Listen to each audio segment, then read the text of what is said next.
Hey, good afternoon, JCPS. Happy Friday. I bring you the weekly wrap-up. Hope you had a great week. I know everyone's looking forward to the weekend. It's a beautiful day here, and I'm out at Virginia Carithers Middle School right now, celebrating how Carithers got the Verizon grant for technology. And so right now we have families pulling up into the parking lot, and school staff are handing out iPads that have connectivity to every single student.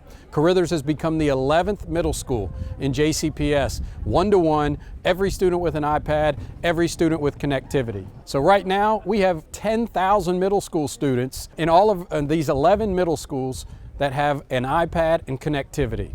And this is what every student in JCPS deserves. We have to work to get every student in JCPS with a device and connectivity because we know education is now going to change. One of the results of this pandemic, we know the power of technology and connecting kids to learning from home. And so this is something we have to do for every single kid, bridge this digital divide. It is a racial equity issue, and it is important that you say yes for JCPS so that we can give every single student in JCPS a device and connectivity no matter where they live, what zip code or what school they go to.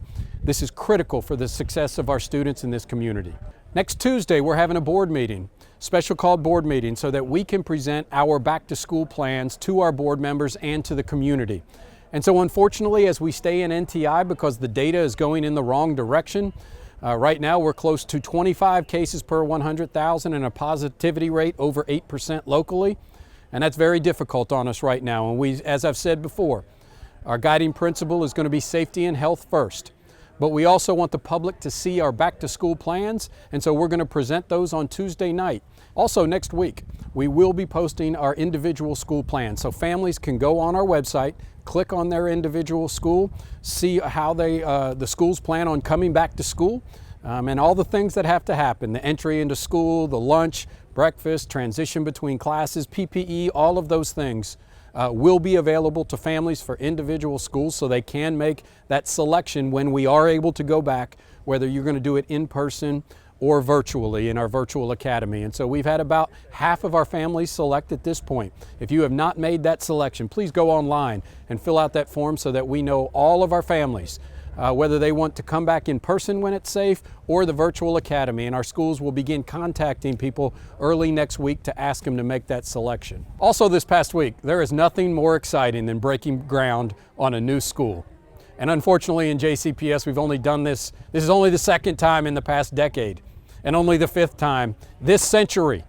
Let me repeat that. This is only the fifth time this century that we have broken ground on a new facility. But I am so proud that we broke ground on the new Indian Trail School that's going to be built on Indian Trail's property right behind the school. It is going to be a state-of-the-art learning environment, and it is the first facility, first school built in Newburgh area since 1997. We haven't had any investment this entire century, and here we are building a brand new school in the Newburgh area. So I'm so excited to get that underway and break ground. And guess what? We're doing another one next week.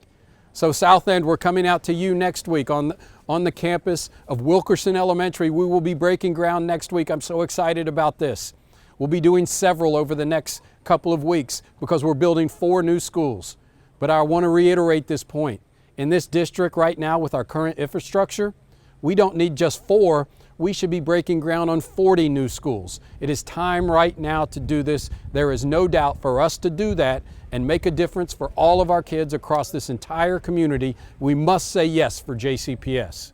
So finally, as many people are voting right now, whether that's by absentee ballot or in-person voting, one of the most important issues on the ballot, whether it's now or you vote on November 3rd, is the future state of JCPS, the changes we want to make in this district to ensure racial equity, to ensure additional instructional time for our students, to ensure that we provide our highest need schools with the services that they need, and finally brand new facilities all across this district. We must say yes for JCPS. It is one of the most important issues on the ballot. Please flip that ballot over and make sure to say yes for JCPS. It is going to change this community for decades to come and will ensure a renaissance for JCPS over the next decade. Thanks and have a great weekend.